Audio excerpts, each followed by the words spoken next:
start off with giving you guys, once again, my name and information. My name is Lee White, W-H-I-T-E.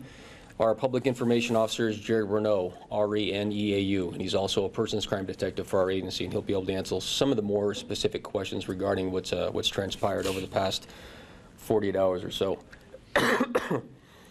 So most of you know what's occurred so far. Let me just kind of bring you up to date as to what we know to be true at this point.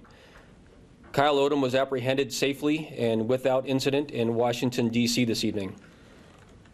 The initial information I have is that apparently he flew from Boise Airport to Washington on March 7th. He was apprehended today at 8:27 p.m. Eastern Time outside the White House by the Secret Service.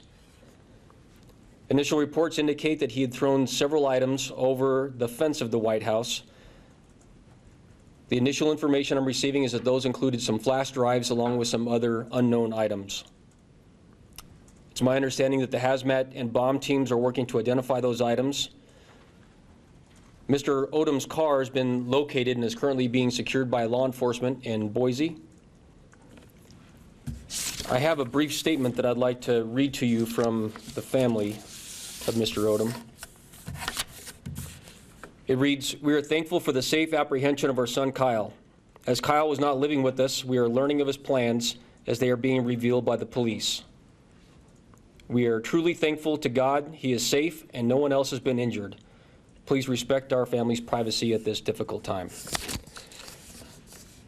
One of the things I think that is incredibly important and that I need to touch on is the men and women of the Coeur d'Alene Police Department have worked tirelessly since we were first notified of this case, to fully investigate it, and they've worked cooperatively with our county attorney's office, our law enforcement partners in the region, our federal partners, really they've done an exceptional job to bring this case to a successful and safe conclusion. And the second thing I want to say is the community over this incident has really galvanized. They've come together once again, and I think everyone can breathe a big sigh of relief that this, at least this part of the case, has come to a conclusion. And with that, I'll take any questions you have. So, can you tell me a little bit more about his flight plans? He flew out of Boise on March 7th. Yes, ma'am. And do you know where he went from? I don't have his exact itinerary. You have to understand, this is relatively new information. We are learning things literally by the minute, more details about his travel plans and his apprehension and the status of what's occurring currently at the White House. When we're done with this, Detective Reneau can give you the Secret Service Public Information Officer contact, so details regarding that incident can be directed to that appropriate agency. Do you know the exact time he was taken into custody? At 8:27 Eastern Time. Do you know if he had any weapons on him at the time of his arrest? I don't have that information. They're still looking through the items that he had in his possession. I can only speculate at this point. I would rather not do that. I'm sorry. I was told that he was taken into custody safely and without incident, and at least on his person when they took him into custody, he did not have a firearm with him. Do you know how he was able to board a flight? I mean, had there been any kind of hold put on his name through the airlines by that point? Sure. We took a number of steps. You have to realize, as soon as he was identified on Sunday evening, we took measures to try to locate him. And once we were unable to, we put a warrant in the system in our national database for attempted first-degree murder to any law enforcement agency that would stop him, let him know that he's a wanted person, and be taken into custody. As far as in the inner workings of TSA and how someone with a felony warrant could board an airplane, I'm not the person to answer that question. I'm sorry. Did you guys, when you received the manifesto this morning, did you alert the White House? I mean, it wasn't just Obama. There were several politicians mentioned. And before I answer that, I have to say something regarding your news agency. Thank you guys very much for how you handled that situation. That was a great partnership, frankly, between the media and law enforcement.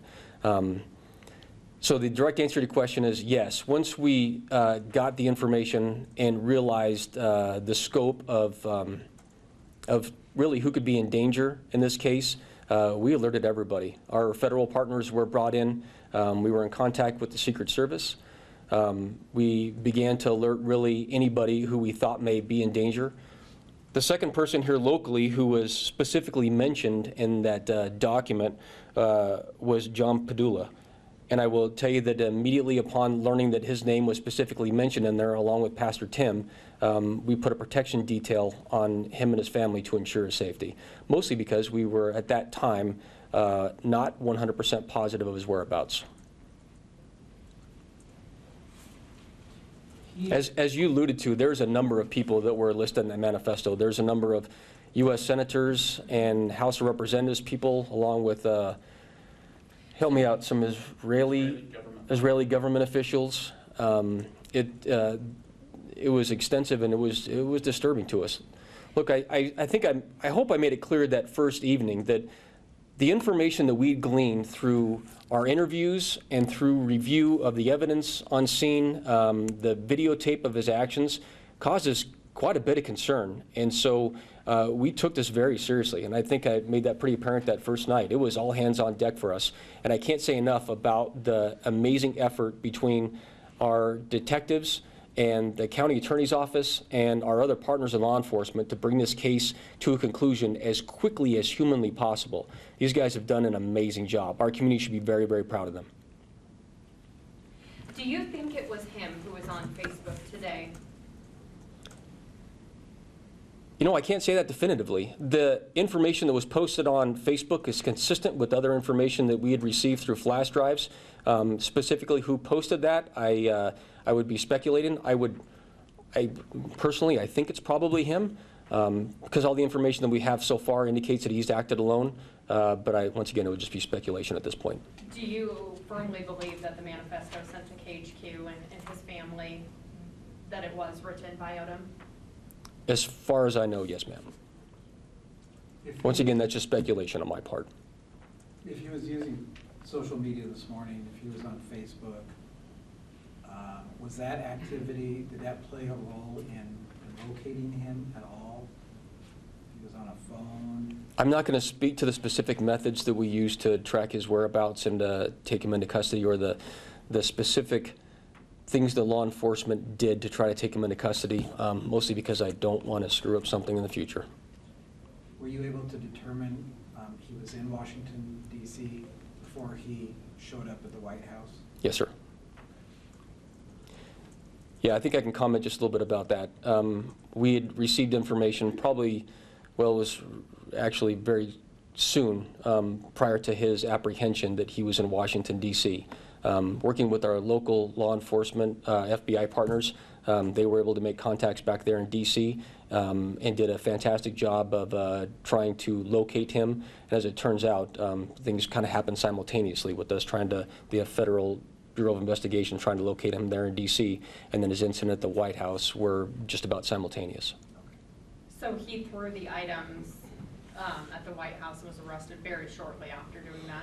Yeah, specifically how the arrest took place, I think we're probably going to have to ask the Secret Service about that. The information that I gave you is really all that I have. It's just that he was seen throwing something over the White House fence. He was contacted by Secret Service and then identified and apprehended. Do you know when he'll be extradited back to Coeur d'Alene? No, that's a process that we can probably ask the county attorney about, but there is a process in place that he'll have to go through before he's extradited back here.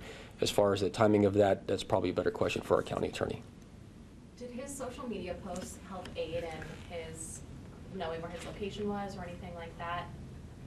You know, if anything, I think his social media posts gave us some insight into his psyche, and I think it helped us as far as the specific apprehension methods that we used. I'm sorry, I'm not going to talk about that.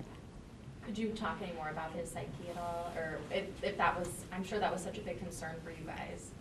It was. You know, oftentimes when you have major incidents, there's some pre-attack or some other type of indicators that really, that law enforcement always has to examine after and say, what could we have done to prevent this? And then once something like this happens, is there something else we can do as law enforcement to make sure our community is protected and safe? I got to believe that we did everything we could possibly do. What he wrote definitely played a part in raising our level of awareness and concern. Do you think the city of Coeur d'Alene will sleep a little bit better tonight, Chief? Yes, ma'am, absolutely. I think we'll all sleep just a bit safer, or better tonight. Is there any word from Secret Service of what his mindset, his mental state or emotions were like at the time of his arrest? You know, I didn't speak with anybody directly with the Secret Service. Jared, would you like to talk about that, or is that something better directed to the Secret Service themselves? Probably better, excuse me, to the Secret Service. I don't know the answer to that question. Okay. Barry, would you like to say something regarding the next steps in the process? Sure.